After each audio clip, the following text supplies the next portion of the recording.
YouTube here. All right.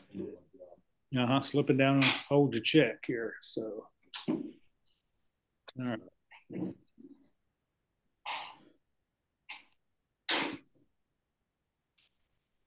Okay, good deal.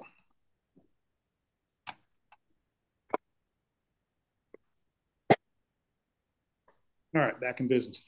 So what I'd like to do first, though, is talk probably the most, not confusing, but the biggest decision when you're tying a soft tackle fly.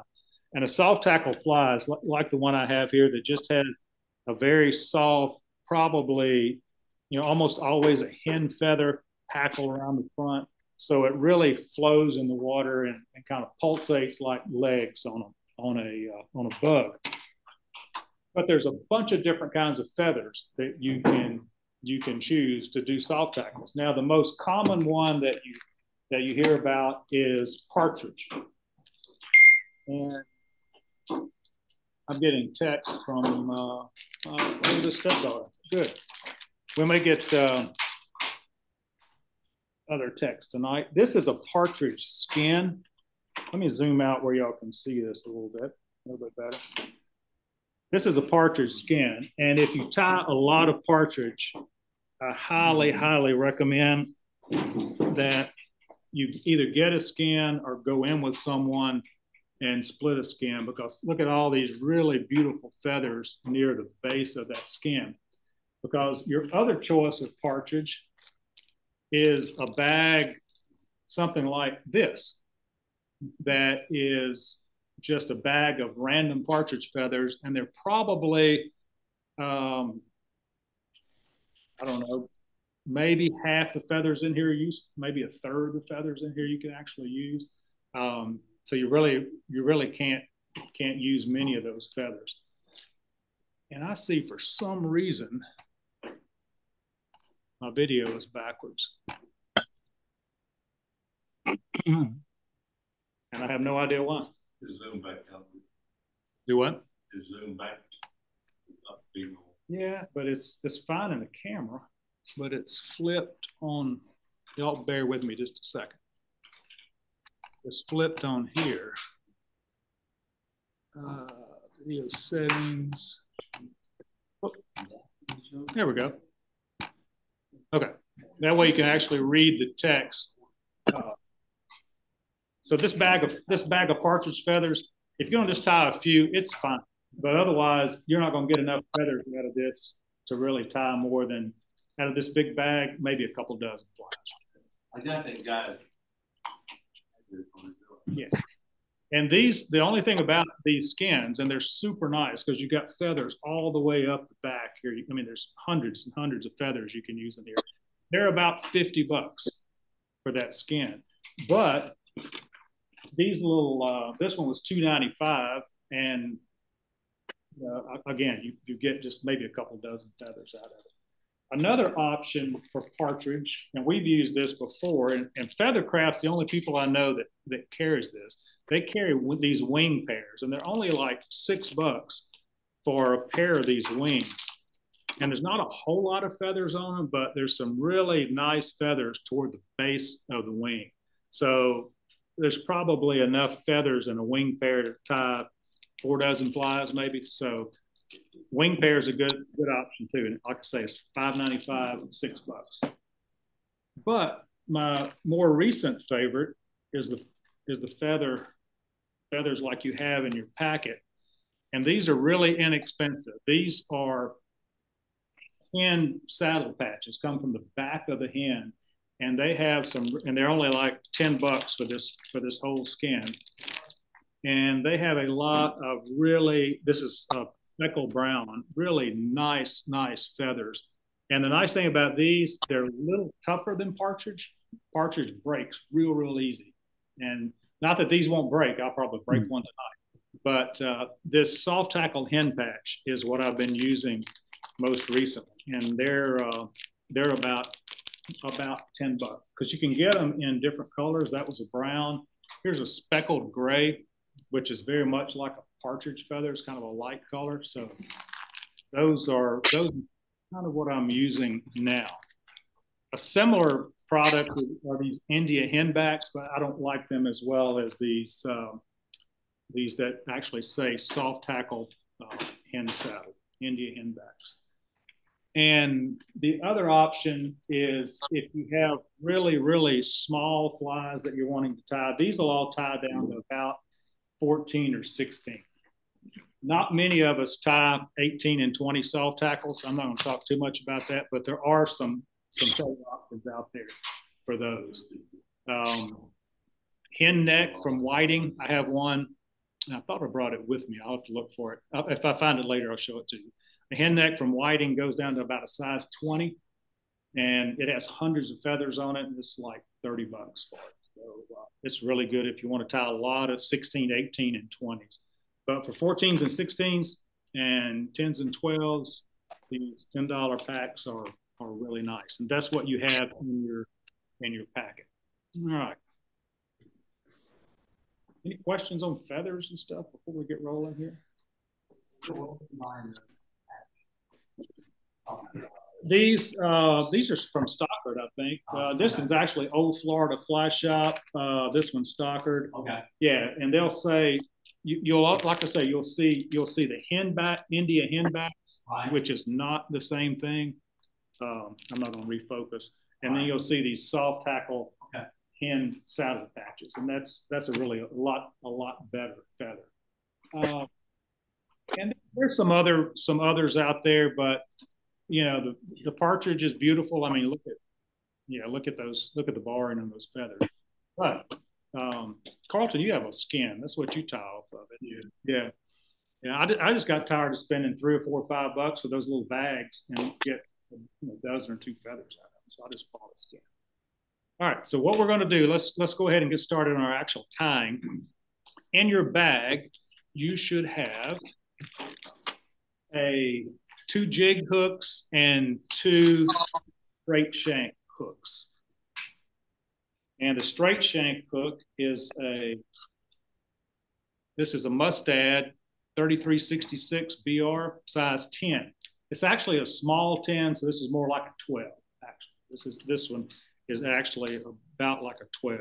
Now, Flip, I don't think this is the hook you have because I actually gave y'all some of my hooks, and so I think you actually have a 12. So this is a 12 or 10 rather, and it is a 1X long, which means it's just a little bit longer than a standard hook. So for this, we're going to use, you also have a grizzly rabbit strip. This is Hareline's Zonker strip, and this is grizzly, which is really a natural, pretty much the natural rabbit. As you can see, it looks a lot like the fur you would clip off of a hare's mask. And you could actually use a hare's mask for this, which is what traditionally is used, but it's a pain. So you should have about a 2-inch long piece of hare's mask, the Zonker strip. So you'll need that.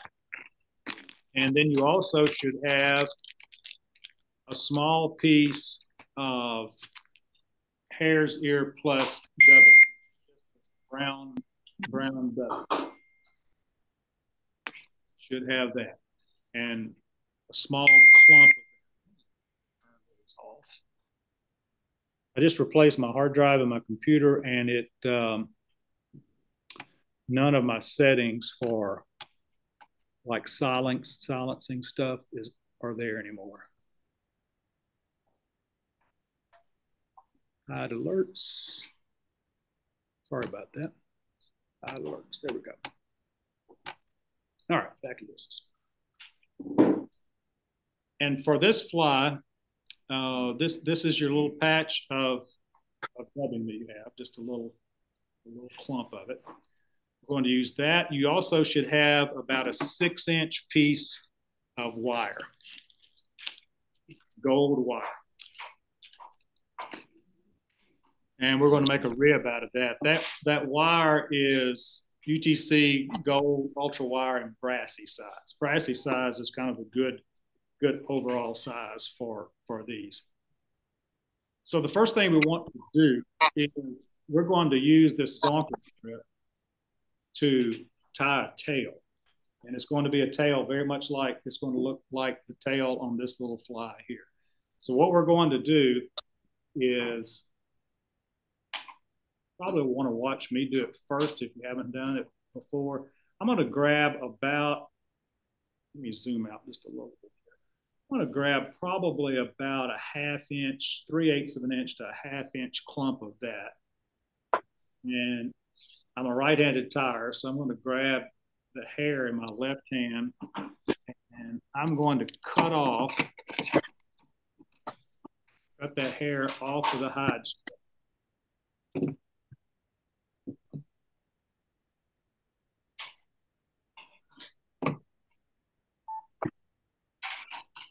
So I'm left with a pretty substantial clump of hair like that. And I like to pull out some of these extra long pieces just so they're kind of all about the same length.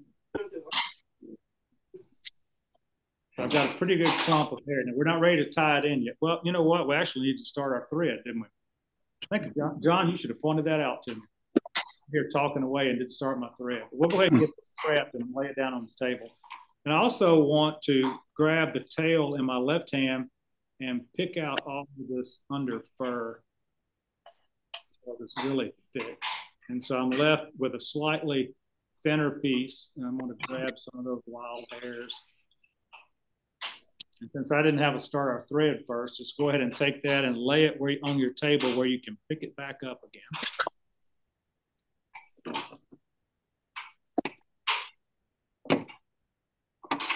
And this won't be a bead head. This is not a bead head, nope. We want to start our thread about a hook eye length behind the hook eye. So I want to leave, because I like to mark the forward part of my body here with my thread. That way I don't go too far forward with my dubbing and stuff. I'm going to start that thread about a full eye length behind the eye. Wrap back to about the barb. So wrap back to about the barb, and then take the thread almost back to the front, but not quite back to the front. So I wrap all the way back to the barb, and then go back forward to just behind the tie-in point, my initial tie-in point.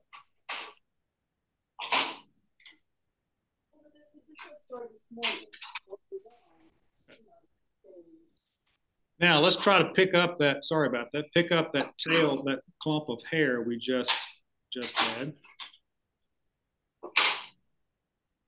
And hare's ears traditionally have a fairly short tail. You know, many times we tie a full hook length tail, but hare's ears have a tail that's about actually the hook gap. So whatever the gap of that hook is, that's about how far to the rear we want that tail to extend. So I'm going to hold it. What's that, Peter? I didn't say anything. Oh, I'm sorry. So I have it about a hook gap, extended about a hook gap behind my hook. And then I'm going to secure it with my left hand. And then take a couple of loose thread wraps and tie it down at that tie-in point. And I'm going to stop right there for just a second and let you catch up. So I'm holding the clump in my left hand, and I have it tied down near the front, near that tie-in point. Did you measure the length behind the... I did before yes. So what was that length supposed to be? About a hook gap. About a hook gap. And it's not critical. It's just a fairly short tail. Yeah. Hare's ears have a fairly short tail. So now I transferred that to my left hand.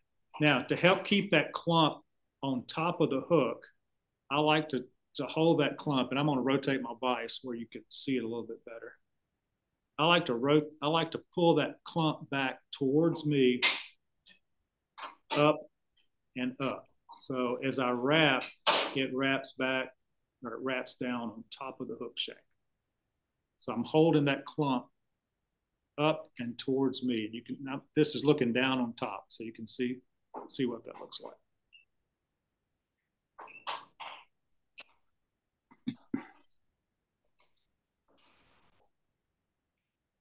So I've got a fairly bushy little tail. And that one's actually a little bit long still, but it's fine. And take your thread back up to your tying point, about where you tied that in, and leave your thread there and cut off your excess.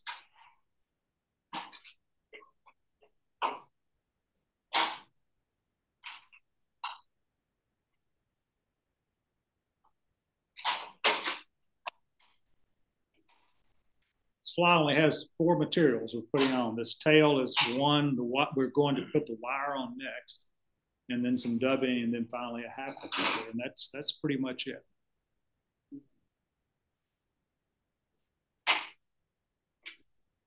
So ideally, your fur is on top of your hook. But if you wrap too far back down this bend, the hair has a tendency to roll around the hook, and it doesn't lay out right. So you want to stop it before you get down into the bend area here. All right, now let's tie our wire. Oh, everybody caught up to this point? Yeah. Okay, let's tie our wire in. And the way I like to tie wire in is I'll lay an extra long piece here. I won't try to hold it exactly where I want it to be. I'll lay an extra long piece against the side of the hook and take a couple of loose wraps like that. And then I'll pull it back to about where I want it. And then just like I did the hair, I'm holding it up and toward myself. And I wrap back all the way to the rear. And you want to make sure you wrap to the exact same spot you stopped before. And maybe even one wrap farther. Then bring your thread back to about the hook point and let it hang. I just find it a lot easier to put a long piece of wire in there and pull it back than it is to try to measure it, tie it in directly to the spot. Okay. You just pull it back. Pull it back to where the tip is about even with the front of your thread, tip of the wire, and then just wrap all the way back to the rear of your thread. And again, I like to hold that wire as I'm wrapping it, hold it up and toward myself. That's a trick Carlton showed me, because that with thread and wire, that helps. Notice how all the thread wraps are pretty much touching there. That helps that thread as it slides down the wire. When you're holding it at that angle to yourself like this, it helps that thread slide down the wire and stack right on top of each other. So you don't really have to worry about gaps in your thread or anything else. All right, good. All right, dubbing time. If I heard the exclamation of excitement coming from somewhere back there. I think it was Rich Hudson. I think it was the half hitch man back there. Okay. I like to use dubbing wax, but since I didn't specify, this is Wonder Wax, which is really, really good dubbing wax. Sticky stuff. I'm not going to use dubbing wax, but when I'm tying, I like to use dubbing wax. So if you have it, I would apply a little bit of dubbing wax to about 2 inches of the thread. Chapstick works well. Chapstick? I don't have any chapstick, so I guess if my lips got dry, I could put dubbing wax on my lips. I don't know how that would work. Spit works real good. Spit works real good. So what we want to do, though, is the key to applying dubbing is not apply very much at one time. You want to really generally put just a smidgen, if that's an actual amount, a smidgen on the, I'm going to use a little spit like Carlton said. The old English smidge? Yeah, just a smidgen, yes. Peter, do you say smidgen in New York, or is that something? Yeah, I think that's kind of a universal word, smidgen. I thought it was, yeah. Yeah, I thought so.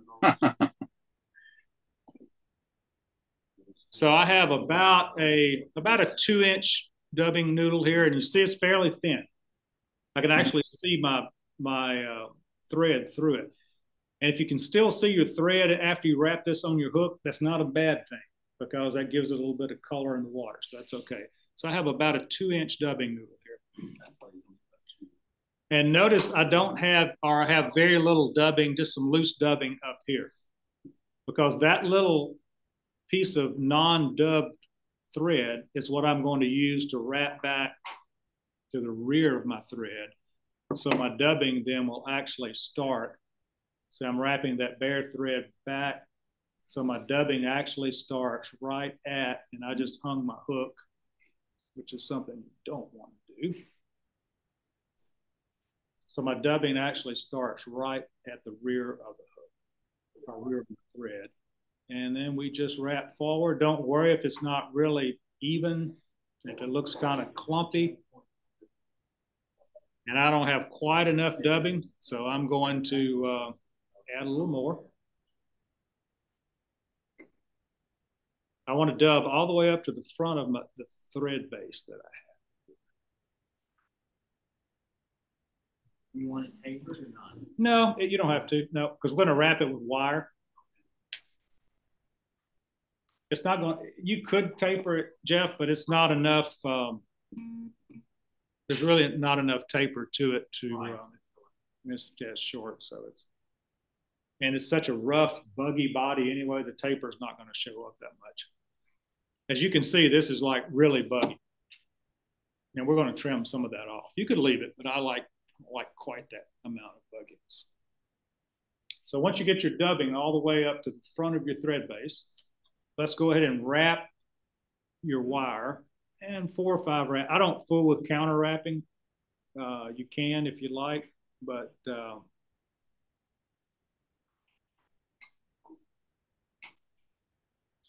there's 2,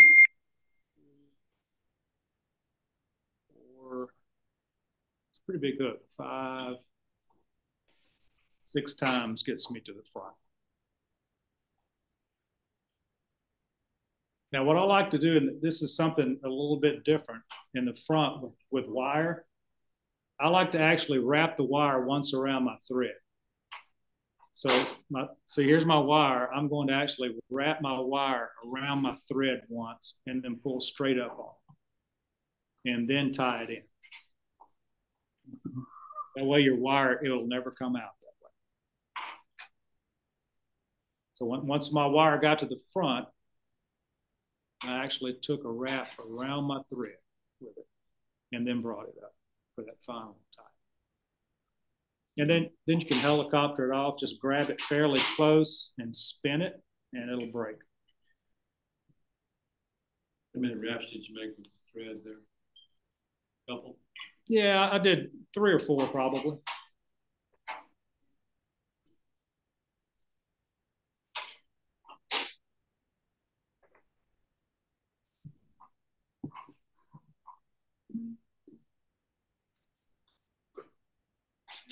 Yeah, that's really buggy, so I'm gonna trim some of that.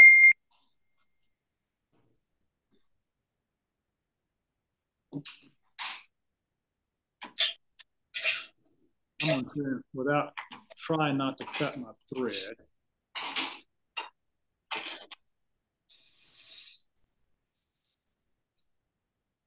I'm gonna trim some of those extra long pieces because you can see some of them even out in front of the eye, but that's just what Hares Ear does.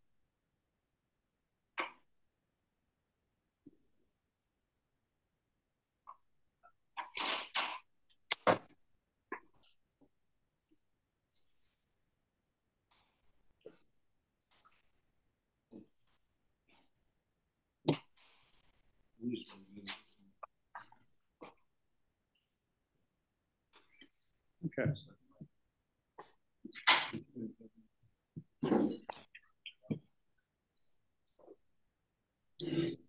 I will hold up just a second so folks can finish some dubbing here.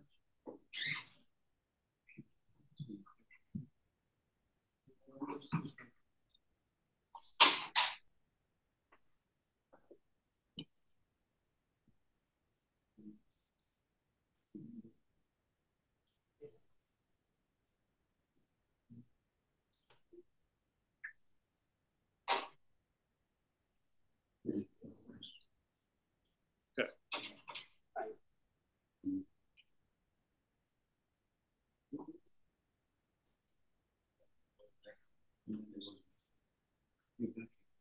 All right, everybody dubbed up to the front. Okay. All right, you have two colors of what? Okay. Just not get ready to wind them. Okay, get your wire wound. Okay. I know exactly what you're talking about. I did all your hair out of the top of your head.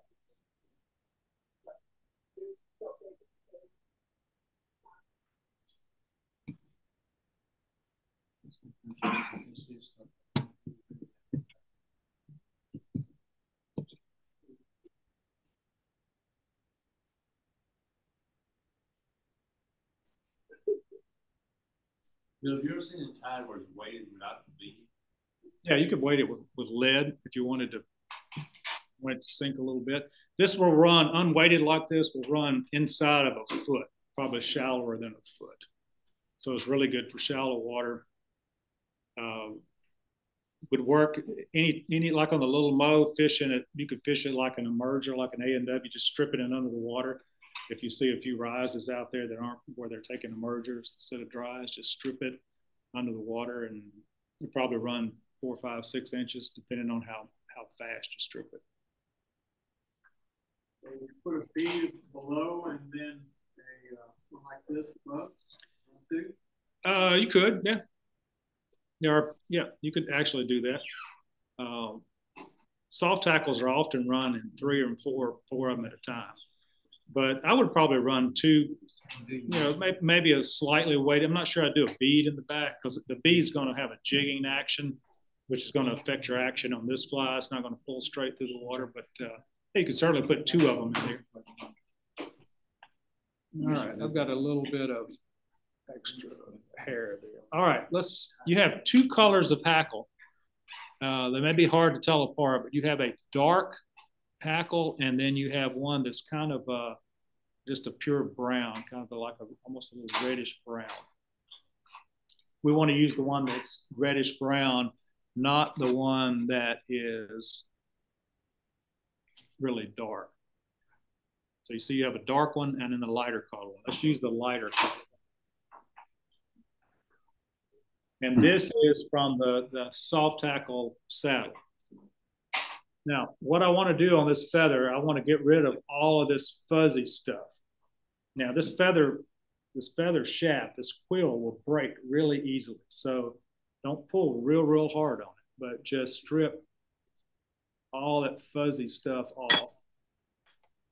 Now, I've given you extra feathers in case you do break one. Now, so I have most of the fuzzies off, but that's still not far enough. What I want is I want to get rid of any of these that have fuzz at the base of them as well. So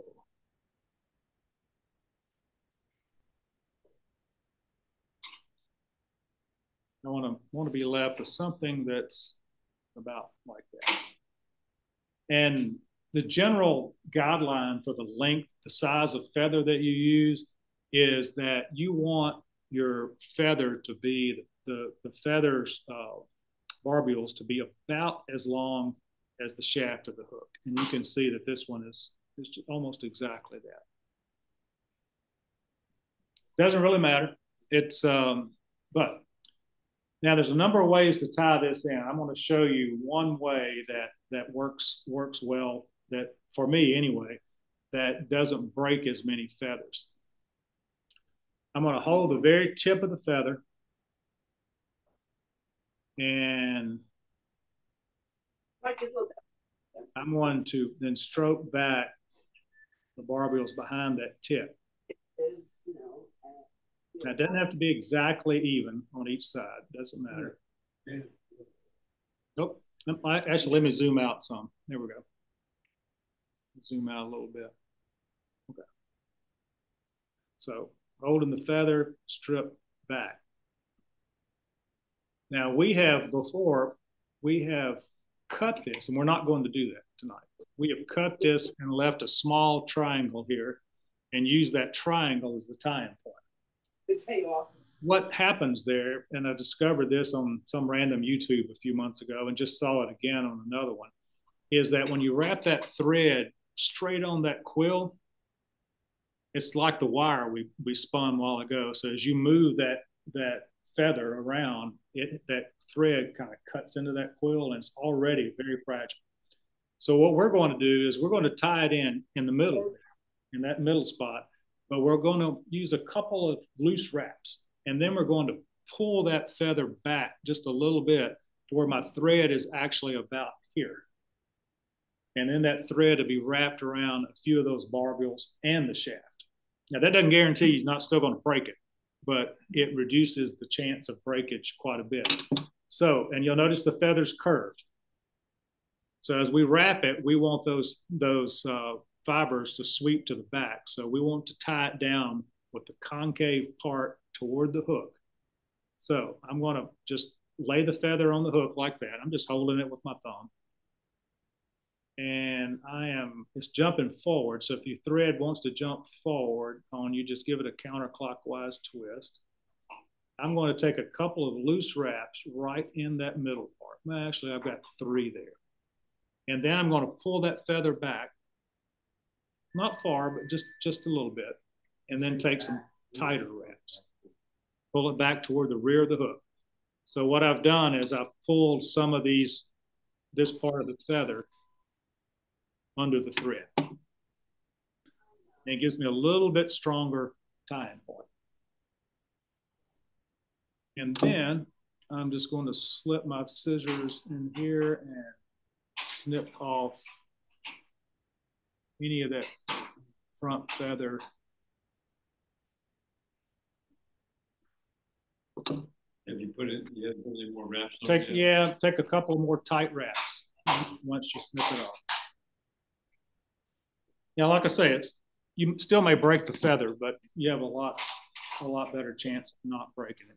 And you can't pull very hard on these feathers because they're really, really, really fragile. So I have a pair of hackle pliers here. Carlton, you got you some of these spring ones. Yeah, these are stone faux hackle pliers that have this spring in the middle of them. And I love them. I don't break near as many, because I shake a little bit, and I don't break near as many feathers shafts as I did before. So I'm going to pull the feather, pull it straight up, and attach my hackle pliers to it. And then while very gently holding it up, I'm not going to pull back on the feathers. I'm just going to kind of pinch them to the back. I'm not pulling back at all. I'm just mashing my fingers together, where now you can see those feathers are kind of swept to the back. And that way, as I make wraps, I'll do it again. I'll pull those feathers to the rear. And don't worry if you have some in the front. We'll clean that up in a second. And I'll make a second wrap. And this is a fairly big feather, so I'm going to get one more wrap out. And now I'm back to bare stem. And I'll hold that bare stem up at an angle like this. Hold it up at an angle and run a couple of loose thread wraps over the top of it. And then snug them down a bit. Take my hackle pliers off. I'm not ready to cut it yet. I'll show you one more thing before we cut it. And that looks rough from here. I don't know how it looks on the screen.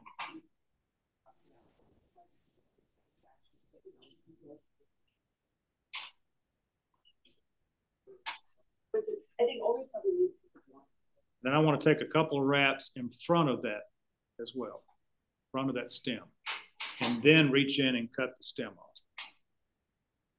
So I took a couple of wraps behind and a couple of wraps in front.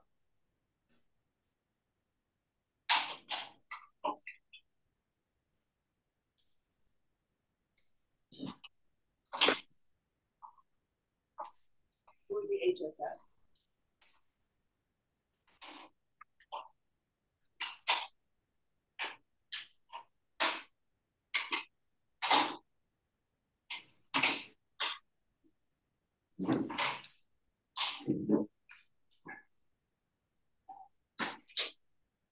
And then once you have those, just sweep the feathers back, any wayward front-facing feathers, and then create a nice little thread head in the front, wrapping back over your feathers. And then whip finish or half hitch. Thank you. My pleasure.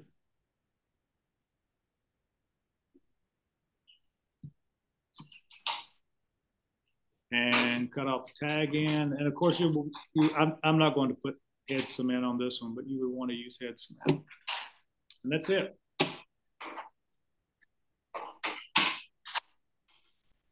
Good trout fly, but it is also a bluegill getter.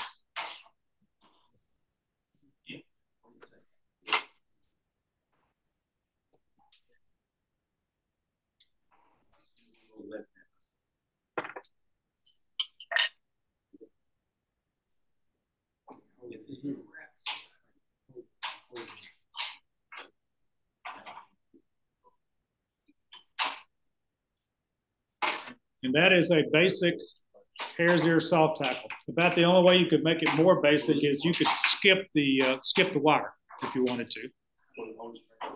But this fly is kind of like gumbo.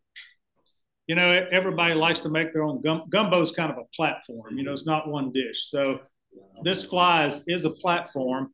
As Jim mentioned earlier, you can weight it with lead. You could put a bead head on this. You could use feathers for the tail if you like, instead of hair. But this is the basic hare's ear soft tackle. Now, if I were to critique this fly, the tail's a little bit too long for my taste and a little bushy. Probably a little bit too much hair on the tail and just a tad too long. But that is the basic hare's ear soft tackle. All right. One way to touch the thread, may notice already. I got a little bit too much head. Get a little too much head on it. And I tie these down to about an 18, I guess, if I'm fishing like the little creeks around here or something. I guess you could tie. You ever tie 18 for the little moe, Carl? I tie my regular soft tackles at an 18, but I do my guy's Choice Hares Ear in a 14. In a 14. Now, for your 18 soft tackles, what feather do you use for that? Partridge. Partridge. Yep. There's a good bit of fussing. Yeah. There's some methods out there to let you use big feathers on small hooks, and you can do. I mean, we could do that in a workshop sometime, but it's really pretty straightforward. And there's several YouTube videos on how to do that let you use a feather this size on a size 18 hook. Which, see, normally this feather's really sized for that hook. This hook we just used. Okay. All right. Everybody good on this fly? We've got, you should have enough materials to tie one more copy of this when you get home. All right. Our next one, we're going to go down in size a little bit. This is the more tricked out version. It's going to be, this is similar, very similar to a Guide's Choice Hares Ear. And we're basically going to do what we just did.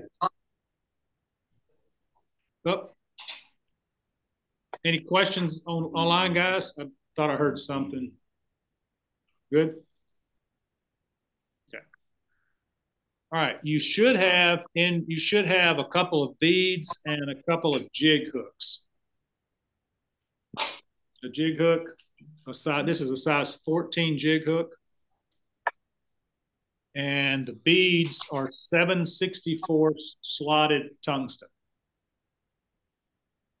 And if you haven't used beads before, you put the point of the hook through the small hole of the bead.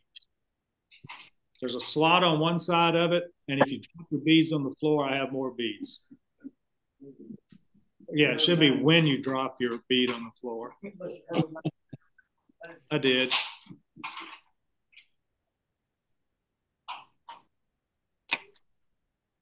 All right.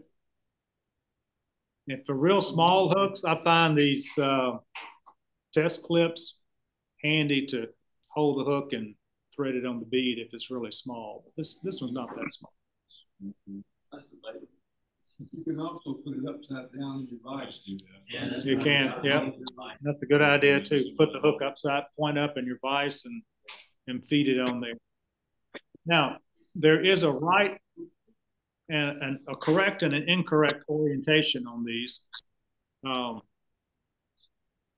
not really going to talk about that specifically tonight, but if you spin it one way, it fits down farther on the jig part of the hook toward the eye, like that. It fits all the way down.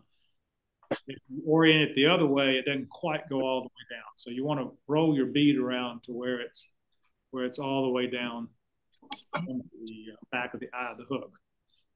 And this time I'm not going to forget to start our thread. So let's start our thread right behind the bead. And I like to take, a dozen or so wraps at least right behind the bead to kind of hold it in place. And then let's wrap all the way back to where the bend of the hook starts. Now, this is a barbless hook. Oh. So the bend of this hook is about where the barb would be if this actually had a barb. And then wrap forward. I like to go back all the way to just behind the bead. So I have a thread base all the way back and then all the way forward.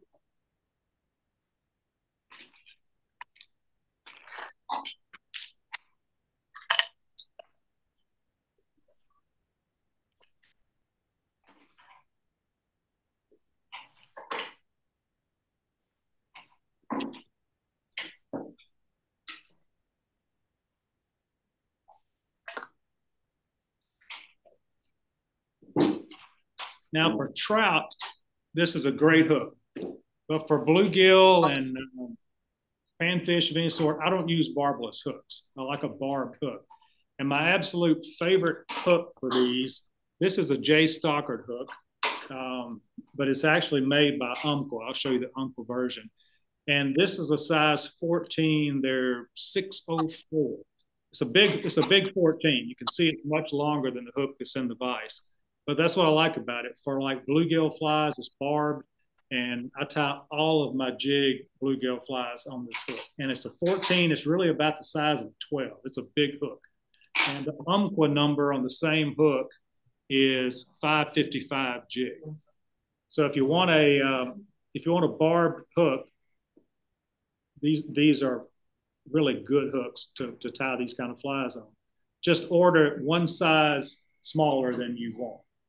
So if you want a 12, order a 14. If you want a 14, order a 16. But those, and they're cheap. They're like $12 for 50. So they're fairly cheap. Yeah, what are the numbers again? 14604 I got. 604 was the Stockard number, and 555 is the Umpqua number. Same hook. It's exactly the same hook. Yeah. So if you want a barbed jig hook, I highly recommend those. And they're a really strong hook. Matter of fact, this is the hook when Jim and I were fishing for, no, you weren't on that trip, caught about an 8-pound carp on this down in New Orleans on this size hook. And it landed that, what was 8¼ pounds, wasn't it? Yeah. Yeah. So it's a really strong hook. I actually caught one last weekend on this pattern on the same hook. Okay, cool. They hold up well. And the only reason I tried that for carp is because I called Chris on the phone and said they're not eating anything I put in front of them. He suggested I throw a small fly. All right. Now let's, our next step is to tie our tail in. So let's get our bonker strip back out. And I'm not going to grab quite as much this time. And it varies from strip to strip. This one looked real thin, so I grabbed a lot more. And you can kind of grab some and hold it before you cut it off to see if you get, that's really about what I like. It's about that amount. So I'm going to, and that's about probably more like a quarter of an inch than 3/8 of an inch. So I'm going to cut that off the skin.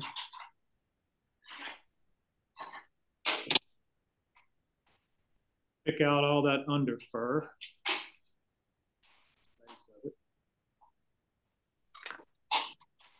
And this one's pretty even. I don't have any of those long stragglers to pull out on this one. It's pretty even. Okay, so I'm going to hold tight right here.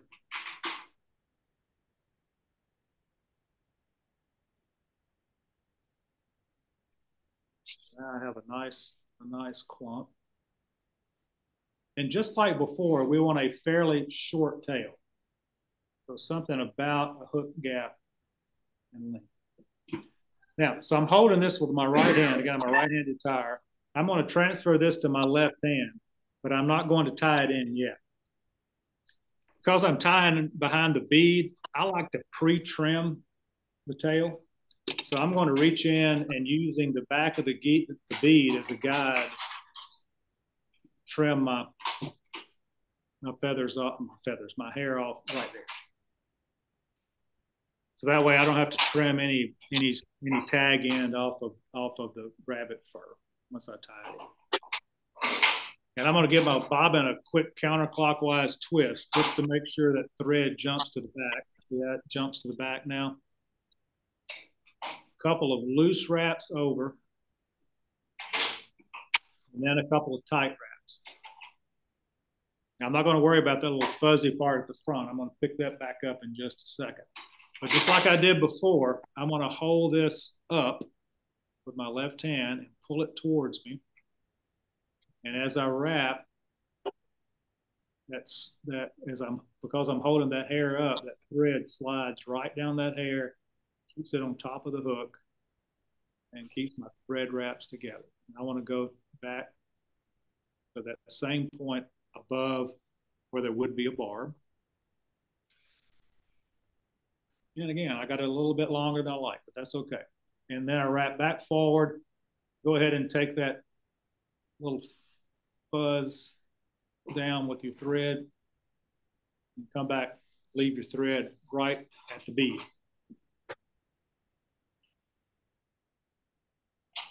Right behind the bead? Right behind the bead, yes. And wire is next. So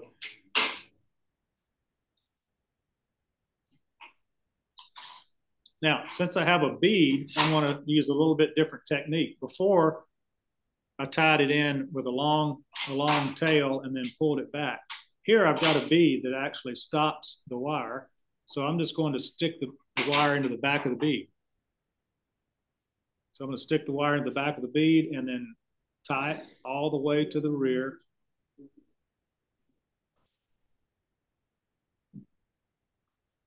All the way to the back of your thread base and then back to the hook point. You don't have to go back all the way forward.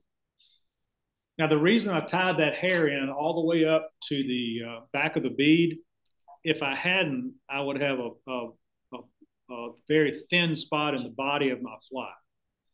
And so when I get to my hackle, I'll have a smaller diameter there than I do at the back of the hook. So it kind of throws off. It's not really a taper, but it throws off the levelness of the body. See here, I have a nice, relatively level body all the way up to the front. So it's very simple. So now I can control the thickness of the body by how thick I wrap my dubbing on my thread. I can make a taper body if I like, but I'm not going to do that. Now, the difference, whereas before we took our dubbing all the way up to the front, we're only going to take our dubbing up to about a bead's width behind the bead. So I want to stop this hare's ear dubbing about where the point of my scissors is. So roughly a bead. It's not critical, but roughly a bead width behind the bead. So you don't need as much dubbing on your thread. One, it's a smaller hook. And two, we're going to stop it a bit earlier. So get your clump of hare's ear. And nope, clump of hare's ear right now. We're going to use that other in just a second. Richard, it's going to be after we wrap our wire, we're going to use that. So let's make a thin dubbing loop, not dubbing loop, thin dubbing rope.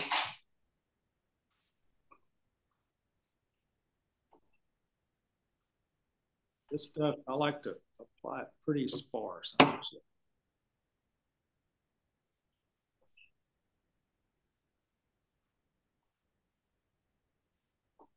Notice I'm leaving a little gap right here, right by the fly. And I'm only going to put, maybe I can always add, it's easier to add than it is to take off. So I'm going to make a dubbing rope that's maybe 1.25 inches. And you can see it's pretty thin. A little thicker at the bottom than it is at the top. And again, I wrap all the way, wrap that bare thread to the back to where hopefully that dubbing starts right at the back of my thread.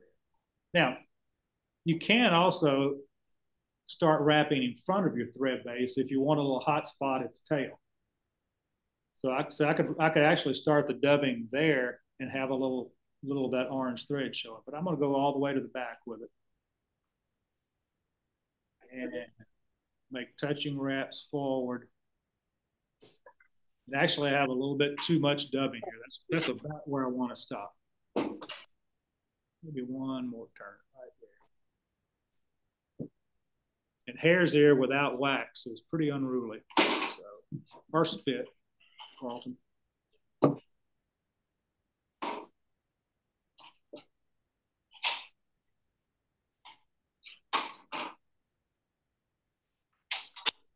So I have this little short body of dubbing and then a gap before the back of my bead.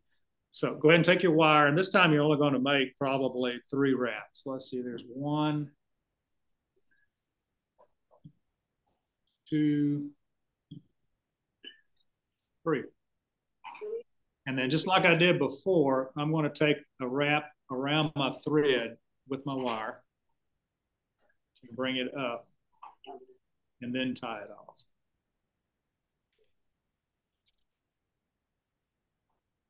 With a couple of wraps behind the wire, then a couple of wraps in front of the wire.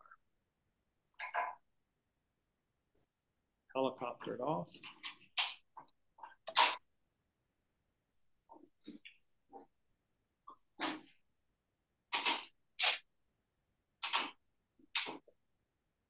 Looks like a mess. It'll look better in just a second. In case you hadn't realized it, hare's ears are very buggy flies.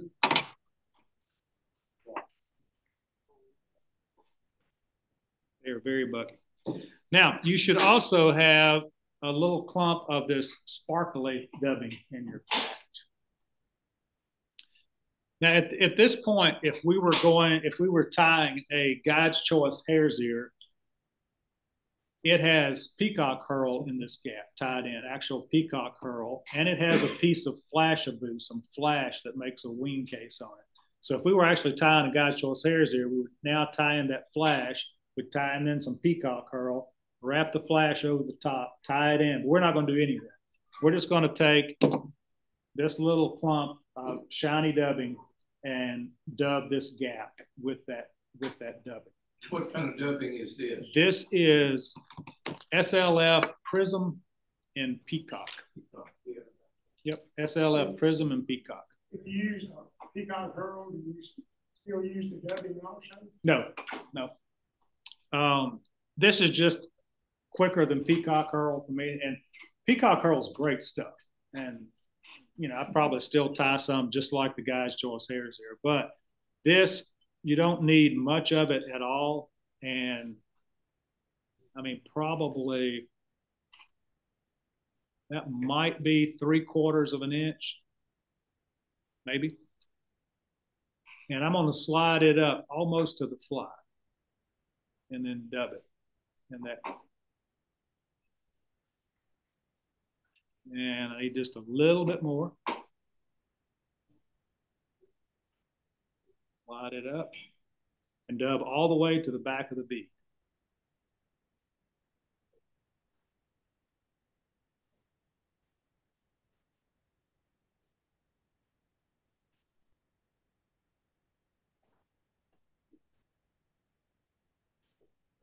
before that. We now have this kind of almost half and half. It really should be about 2/3 rabbit and about 1/3 of this peacock.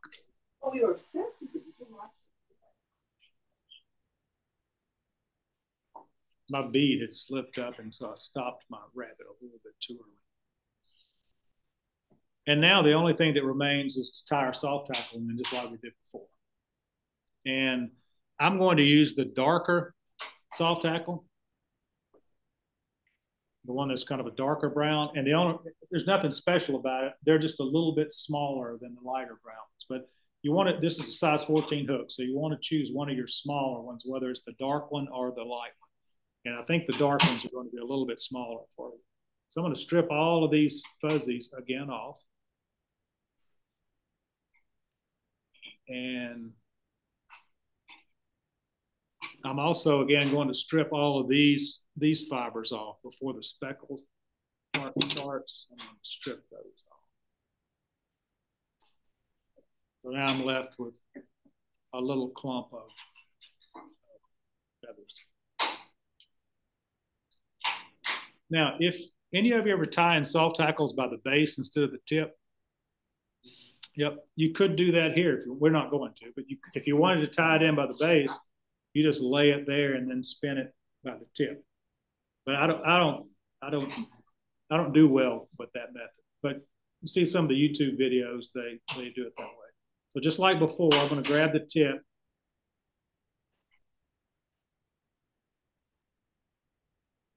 And soft tackles don't need a lot of feathers on the actual fly. Probably have 3/8 of an inch at the most there for this size 14. Concave side toward the hook. I'm just going to lay that, and I'm going to tie it right in that V. But remember, we're going to do a couple of loose wraps. 1, 2 loose wraps. And then let me angle this where you can see it. I'm going to pull back on this 1/16 of an inch or so. Then tighten down on the couple of tight wraps. And trim off that excess.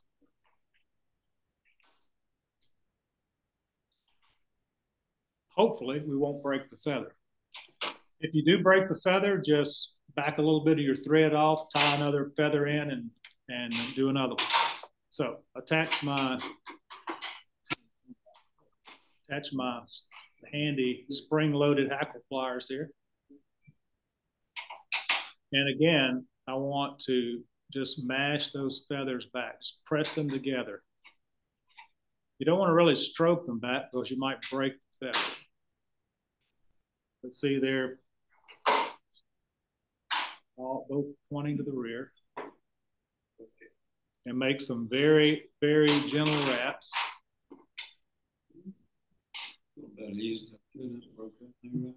To break it? Yep. Yeah, they're very fragile.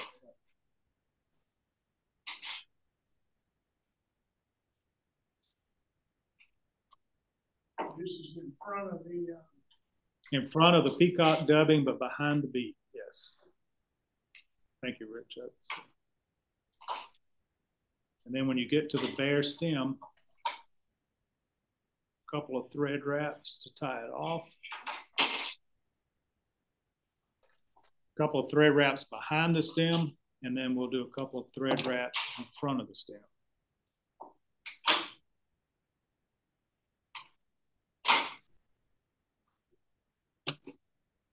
And then I'll reach in, cut off the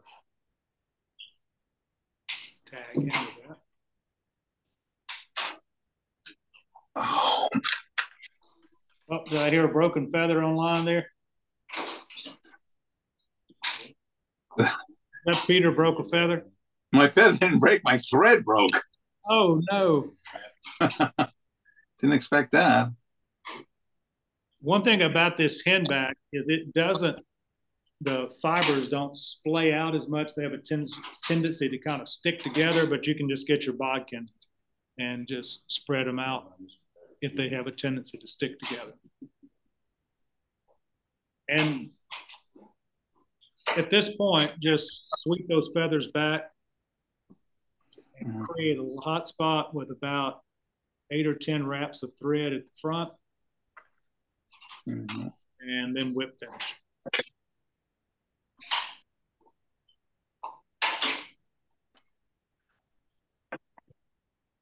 So 5-turn whip finish, and trim your tag end off. That is it.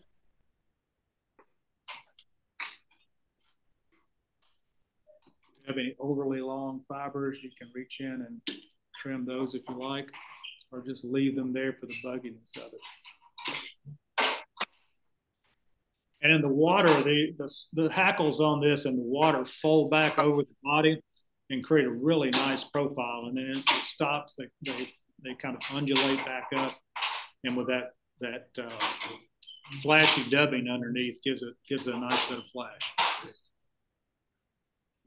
So it's kind of a simpler God's Choice Hares Ear, a little bit easier to tie, a couple of steps less, but just building on that basic hare's ear.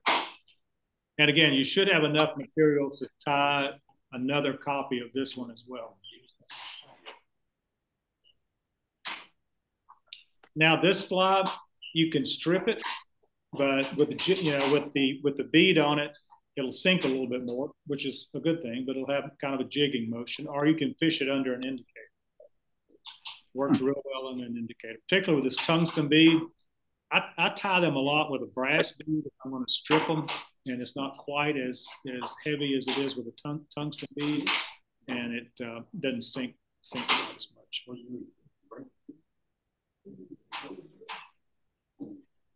But let's see what that looks like on the.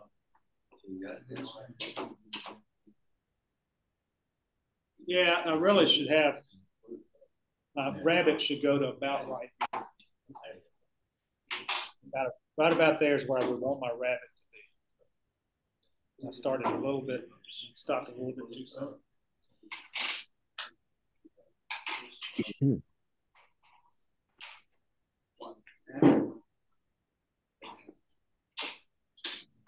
That's why.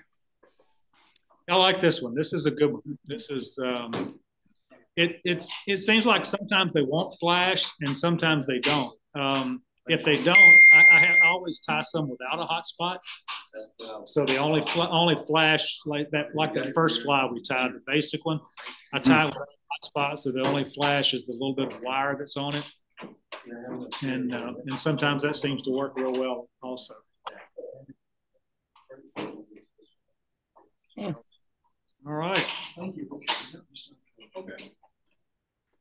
Everybody semi-successful back there? Good? Oh, yeah. Good. Bill? Yes, sir. Here's something that I found in tying Robert's surprise when you're tying in that rabbit strip.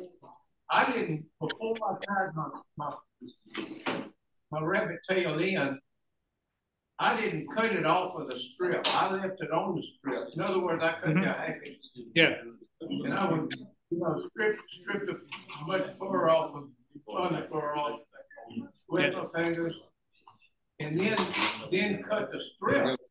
And that gives me something to hold on to. With my shaky hands and all that, holding on to just the fur, Okay, so that would be, I don't know if y'all online could hear Carlton.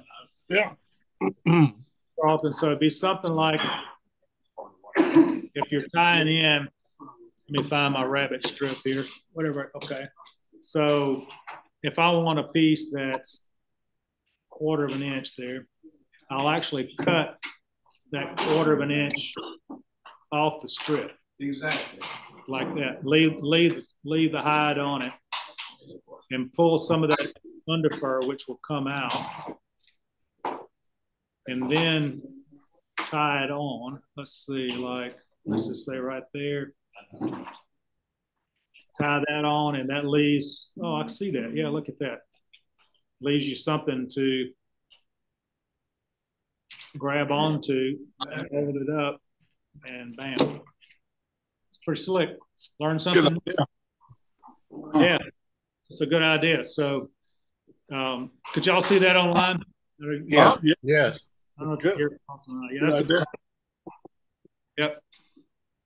And that speeds it up. Yeah, once that speeds it up quite a bit because you're not plucking and tying, and I'll do it that way. It's a good idea. So the reason you just temporarily tacked it down to give you a better grip, or what? Yeah, I'll do another one here. Just a second. Hang on, let me get rid of this one. I'm gonna save this because this will make a good fly.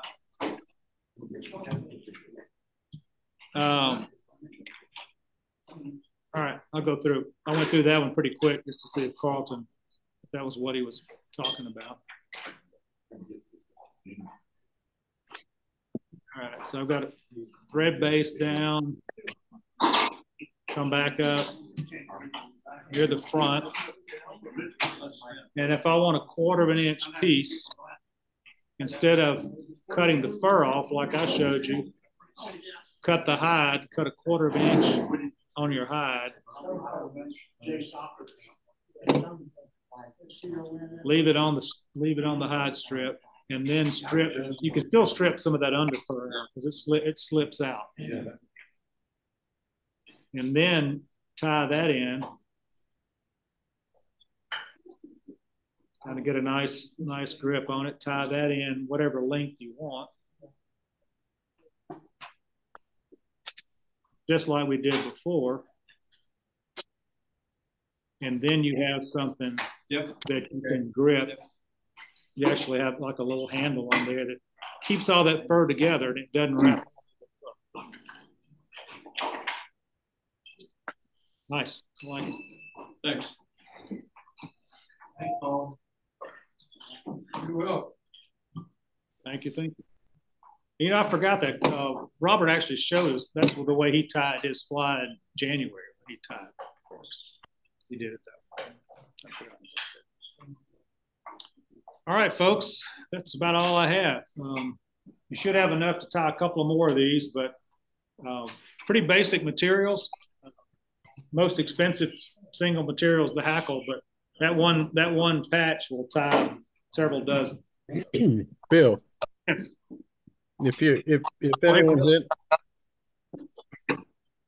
Go ahead, Flip. if anyone's interested, this morning, the fly fish food tutorials. Just coincidentally, they had the tutorials this morning is 3 methods of applying soft hackle. Okay, cool. Pretty interesting too. Yeah, fly fish food. I don't know if y'all heard Flip or not. Fly fish food has a video, 3 methods of applying soft tackle. Skill builder number 8. Yeah, they're doing some skill builders right now. Yeah. YouTube. YouTube. Is it on YouTube where you can look at it now? Yep. Mm-hmm. Yep. That it is. Yeah, there's those skill builders have been pretty good. Fly fish food, right? Fly fish food. Yep. Is that not Tom or what? It's on YouTube. It's YouTube. Yeah.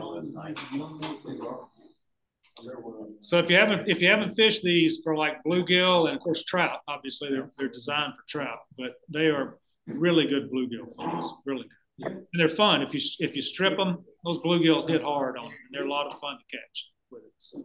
Well, it's one of the best things that you can buy. All right, gents, that is it. That is what I. Thank you. Thank you, Bill. It's a great fly. Thank you, Bill. Great class. Thanks. Good night. All right, good night, Flip. Hey, Flip, are you still there? Yes. Now, is y'all's meeting Friday night? Thursday night. Okay, Thursday night. Yes, sir. Oh, it's the 15th. I was thinking 16th for some reason. So no, I'm out of town on Thursday night. I was thinking about coming down. Shoot. Okay. All right. I'd like to hear Darren. That's okay. All right. Good night, y'all. All right. Thank you, Bill. Good night.